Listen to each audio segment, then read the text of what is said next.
clystwr o chwaraewyr mewn coch yn gafel yn ei gilydd fan hyn. Bacare mewn teg at y postleg os oedd hi dros y linell. Oedd yn wir! Y gol gyntaf wedi dod 20 munud mewn i'r gêm. Gic rydd wedi cremanu mewn gan Michael Bacare yn twyllo Lee Idzi. Mi oedd hi wedi croesi'r linell ac mae'n gol gyntaf i Gei Connah. Hughes at Bacare. Rwydd i Hughes i groesi. Y pennau mynd i fyny a George Hora yn y capten. Oedd y gosa at ddyblu mantais Gei Connah.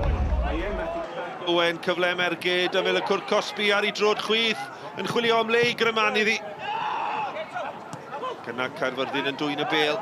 Vickers. Angen i'r bas na fod yn berffeth. A mae ddi i lwybr Walters. Walters mewn i'r cwrt Cosby yn erbyn Danby. O, gol wych! Gan Caerfyrddin ac i ni gyfartal ar y wain dew. Wel am bas o ganol cae ryddhau Greg Walters. Walters yn gyflymach na'r amddiffynwyr, mewn i'r cwr Cosby, cadw i ben ac yna yn sgorio'n wych. Bacare, mae'n lywyr gwych gêm yn yr ail hanner. Bacare yn erbyn Cummins, mae'n hedfan heibio i Cummins mewn i'r canol. Morris! A mae Morris yn rhoi Gei Connah nôl ar y blaen.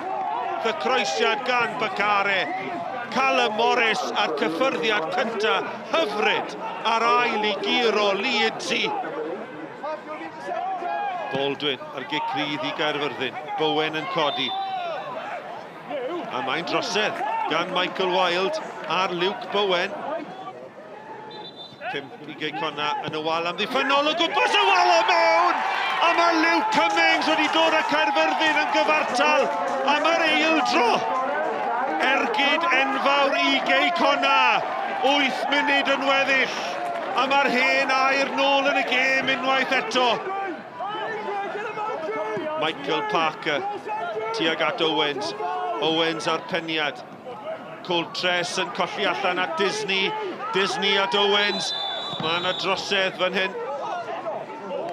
A mae Lewis Baldwin yn codi, ond yn gweld ail gerdyn melyn a cerdyn coch. Wel, mae Bryn Markham Jones wedi gwneud penderfyniad enfawr fan hyn, gyda rhyw 4 munud yn weddill.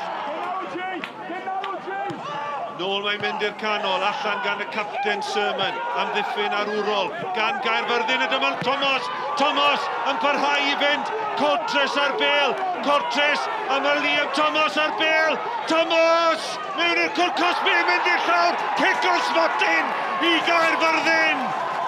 A gwrandewch ar ymateb y dorf, gwrth ymosodiad campus arall, Liam Thomas i'r llawr, a di yn gallu ennill y gêm heno i Caerfyrddin. Liam Thomas yn erbyn Danby. Thomas yn ennill y pwyntiau i Caerfyrddin. Ergyd enfawr i obeithio'r Gei Connah o orffen ar frig uwch Gynghrair Cymru cyn yr hollt. Yn gleiar o'r smotyn, mae Thomas yn curo Danby, a mae 10 dyn Caerfyrddin ar y blaen am y tro cynta yn y gêm. Parker, tuag at Wilde, Sermon yn ennill y peniad, nôl â hi'r canol, mae'n cael ei helpu mlaen ac allan. Bacare! Heibio'r postyn! Mae am ddiweddglo yma. Michael Bacare ar y foli, cyfle da rhwng y cyrff, ond heibio'r postyn. Neil, many congratulations. Probably the best win of the season so far for your team. Yeah, without shadow of a doubt. You know, Connah came down here very strong. They're at the top of the league for a reason. So very, very pleased for obviously myself, the boys and the club to come out with a positive result. I think, you know, give credit to Caerfyrddin. I thought their desire was greater than ours tonight. You know, there's a line between being reckless and being aggressive, and I thought they sailed very close to the line. But you know, I thought they were, you know, very determined, and they wanted to win the game. And I thought they showed a greater desire than us. Were we the better team? Yes, we were. Did we have most of the possession? Yes. Did we create chances? Yes. They've had 3 shots on goal and scored 3 goals, so it's a fantastic stat for them. Just disappointed in the manner of the second goal. You know, at 2-1, the game's just very flat, and you need to show the free kick that was given against us, which just led to the goal. because it compounds things again for me. We're in a really strong position. There's 300 people here, and not one person's appealed for a foul in their team. Not one person thinks it's a foul, but a foul's been given, and then bang, it's in the top corner, and we get punished, really harshly with these sort of things. And I'm bitterly disappointed in the free kick that was given, because, like I say, on any stage, it's not a free kick. Without wishing to throw cold water on your win this evening, obviously a story broke midweek regarding the playing of an ineligible player over the Christmas period. What's the latest on that? I speak to the club, and obviously it's going through the due processes, and that's where it is. That's my responsibility as the team and preparing the team for games. So it is what it is.